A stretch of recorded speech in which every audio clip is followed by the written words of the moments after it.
വിവിധ ആവശ്യങ്ങൾ ഉന്നയിച്ച് കേരള പെൻഷനേഴ്സ് സംഘ് കളക്ടറേറ്റ് പടിക്കലിൽ പ്രതിഷേധ ധർണ നടത്തി. സംസ്ഥാന വൈസ് പ്രസിഡന്റ് മുത്തുകൃഷ്ണൻ ധർണ ഉദ്ഘാടനം ചെയ്തു.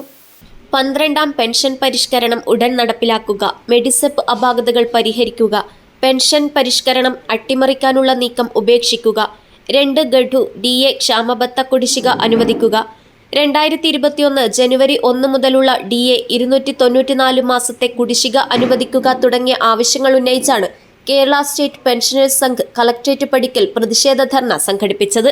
സംസ്ഥാന വൈസ് പ്രസിഡന്റ് കെ മുത്തുകൃഷ്ണൻ ധർണ ഉദ്ഘാടനം ചെയ്തു. അതുപോലെ തന്നെ ഇവർ ഈ കട്ടുമുടിച്ച് അനാവശ്യ ദൂരത്തടിച്ച് ഉണ്ടാക്കിയ കടത്തിന് എത്രയാണ് പലിശ കൊടുക്കുന്നതെന്നും അങ്ങനെ ഉള്ള ഇത് വ്യത്യസ്തമായിട്ട് അല്ലാണ്ട് എല്ലാം കൂട്ടിക്കഴിച്ച് ഒരുമിച്ച് ഇതാക്കിയിട്ട് ജീവനക്കാരനെ പരിശീലനാക്കുന്ന കാര്യങ്ങൾ മാത്രം ജനങ്ങളോട് പറയുന്ന ആ പരിപാടി നിർത്തിയിട്ട് എല്ലാം സെപ്പറേറ്റായിട്ട് ഓരോരുത്തർക്കും എത്ര ശതമാനമുള്ള ഒരു തവണ പുറപ്പെടുവിക്കാൻ ഈ സർക്കാരിനെ ഞാൻ വെല്ലുവിളിക്കുകയാണ്. കൂടാതെ ഈ ധർണ യഥാർത്ഥത്തിൽ ഒരു തുടക്കം മാത്രമാണ്.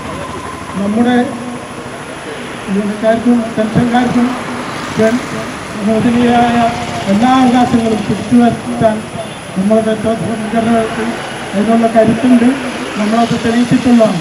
അതുകൊണ്ട് തന്നെ ഈ ആനുകൂല്യങ്ങൾ എല്ലാം പെൻഷൻ പരിഷ്കരണമടക്കമുള്ള ആനുകൂല്യങ്ങൾ അനുവദിക്കുന്നവരെ നമ്മൾ ഈ സമരം ശക്തമായി തുടരുമെന്നും ജില്ലാ കമ്മിറ്റി പ്രസിഡന്റ് നാഗരാജ ബി അധ്യക്ഷത വഹിച്ചു.